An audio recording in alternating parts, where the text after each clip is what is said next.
What is up, YouTube? So I got tagged in a get to know you tag. I'm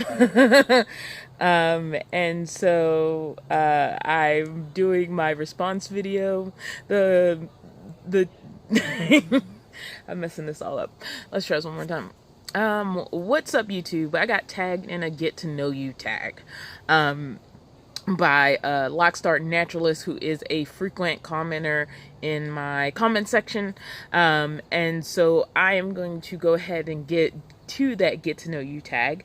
After this, I have to tag 7 people, which I was like, man, that's a lot. I think I spent so much time sitting around thinking, like, do I even know 7 people that would respond to this tag if I tagged them? Like, that was the struggle. And I don't want to vaguely tag someone on YouTube who's probably never going to see this video anyway. So yeah, it was a struggle to think of 7. 7 is a lot.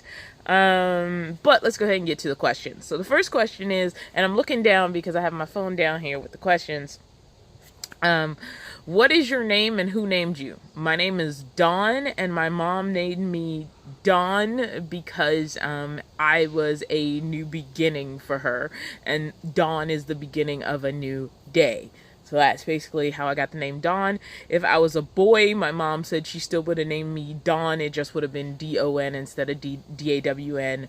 But everybody knew I was going to be a Dawn from the moment she got pregnant. So I was pretty much named the moment my mom knew I existed.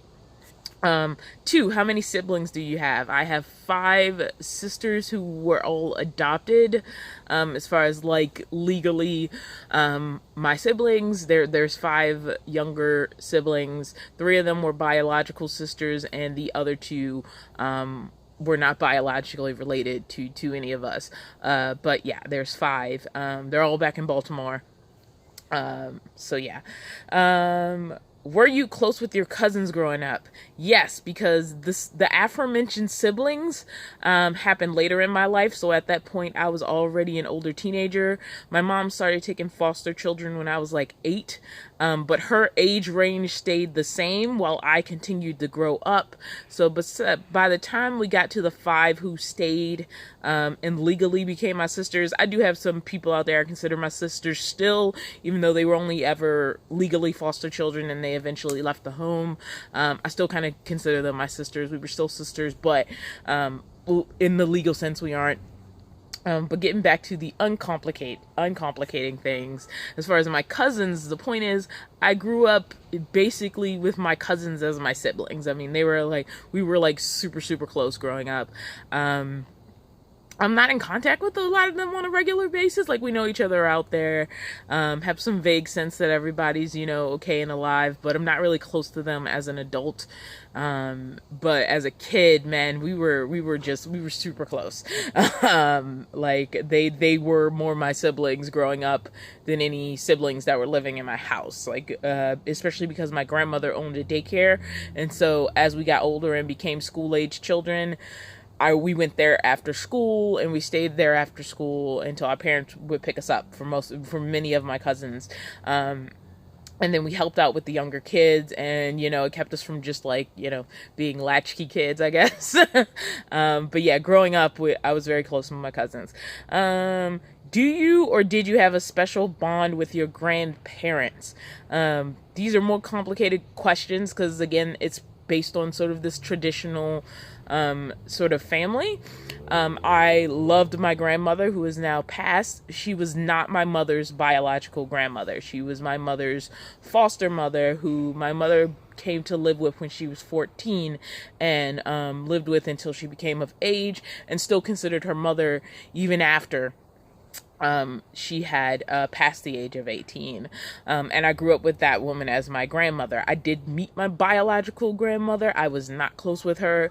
I maybe met her twice before she passed away. I never met my grandfather, Paul, which would have been my foster mother's husband. The woman I consider my real grandmother, because she was there from the day I was born, and I didn't even realize we weren't biologically related till much later in my life. Because there was she was my grandmother. It was fine. My aunts were my aunts. My cousins were my cousins. My uncles were my uncles. Like, there was no reason to have this larger discussion. It wasn't so much hidden as when it came up and we talked about it it was done. The point being, he had passed away long before I grew up. Apparently he did see me as a baby, but I didn't know him. And because I was pretty much raised by a single mother and I didn't really know my father, I never really knew his parents. So grandparents, plural, no. My grandmother, as far as like the woman my mom sort of looked to as her mother, even into her adult years, yes. My grandmother was very, very important to me, and I think a lot changed about familial closeness once sort of she passed away. Like, I feel like there was a closeness that centered around her when she was alive, and after she passed away there was some disintegration in that, so that's really sad. But that's my complicated answer to that question. 5, did you enjoy high school? No, high school sucked. In fact, I've blocked out most of the memories of high school. That's how much I hated it. I did not like being a teenager at all. I liked being a kid, and once I became a teenager, the world went to crap, and high school was horrible. So no, there's nothing I liked about high school. I've blocked out most of the memories of high school. That's how much I hated it. 6, what are your hobbies? I like to write fiction. People keep trying to convince me that I should write this nonfiction book about my life, or like living in a van or something like that. And the fact is, I just don't enjoy it. Like, I don't mind doing the videos, but like to sit down and concentrate on a book about it, I don't think I ever could. I don't really like writing nonfiction. Like, as far as like a hobby, doing video is a hobby, which is what I'm doing right now. Doing for YouTube is I do video, so editing is a sort of hobby, like video editing, not story editing. No, I'm saying that wrong, because video editing is storytelling, and that is a skill. Like, it's one thing to like just shoot something straight on and throw it on YouTube. It's another thing to really think about it as story, think about all the shots you want, think about if you've captured sort of the story you want to tell. But I don't know that I've ever been good with like editing text. I like to write fiction. I just don't know that I'm good at editing fiction.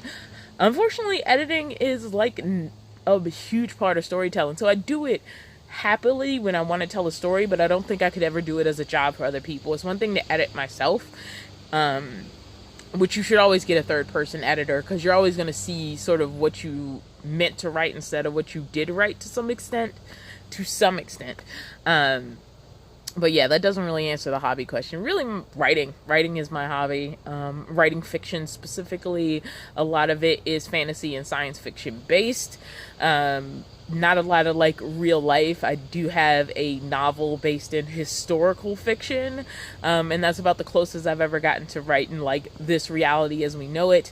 I'm a big fan of comic books. If you pay attention to my shirt, you know that. I like some anime, I like some sci-fi, I like some fantasy, like Harry Potter, Star Wars, Full Metal Alchemist, Inuyasha. If any of these sound familiar to you, that's sort of what I'm into. So yeah. And animation is a huge hobby for me. I can't draw. I can't really animate. I've played around with stop motion animation, but I love watching animation. I don't know if that's a hobby. Like, I really enjoy animation. I love when people create challenging and interesting animation. And I think we need to stop thinking about animation as cartoons for children, because there's so much good animation that's either for a general audience or for adults.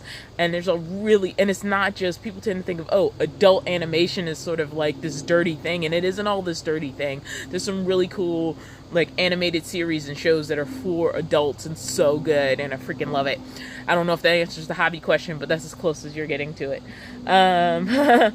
What do you do to relieve stress? Walking relieves a lot of stress. Writing relieves a lot of stress. Just spending time alone and like sort of just staring out into space and thinking relieves a lot of stress. So yeah, alone time, anything I can do that's sort of alone time and just kind of for me relieves stress. I have special people I don't mind being around, but I can, I do have some social anxiety, so that can lead to a lot of stress, and then I'll just need this escapist moment. And it doesn't mean I don't like people, it just means it's a relief for me to sometimes like get back inside myself a little bit before I can come back and like be social again. I don't know if that's a good answer. I always think my answers to these things are horrible. Who is the longest friend you've had? I don't know. Are we talking about like, I don't know. I don't think I can answer that question. I don't know. I really don't know. Friend has so many levels and meanings. I mean, there's people I still consider friends, but like we don't like necessarily talk every day. We aren't necessarily caught up on each other, but like if we saw each other tomorrow, I'd be like, yay, I'm so happy to see you, you know. And then there are people like, are you talking about people I've been extremely close to? Like, I just don't know. I don't know how to answer that question. Especially since I've never had a friend group. Like, I've never had a group of people, well, except maybe my cousins growing up when we were younger, and that sort of dissipated some as we became adults. And again, it's not like we hate each other. It's not like there's something massively broken there. We just kind of grew up into our own lives and became distant in this way we didn't even concentrate on, I don't think, after being very, very close when we were young. So I don't know. I can't answer that question. I'm just going to move on. Sorry. What is your favorite movie? Nightmare Before Christmas, which is a stop motion animated movie.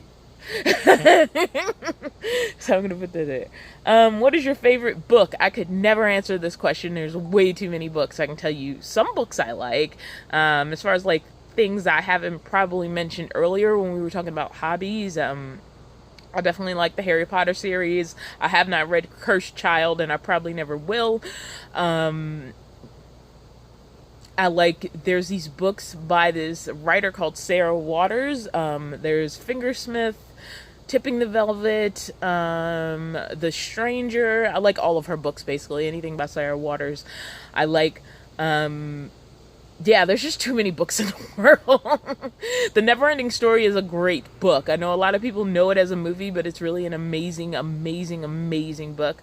I like a lot of classic fairy tale books. I mean, there's just too many books in the world, and so many of them are good. And I'd really have to sit down and concentrate on, like, all of the amazing books to even like make a top 10 list, let alone pick one. They're all going to be fiction though. My favorite books are fiction. I will read non-fiction books for the information, but I would never call it a favorite. It's nothing I'm going to do casually for fun. It's going to be like this thing I'm seeking out for information.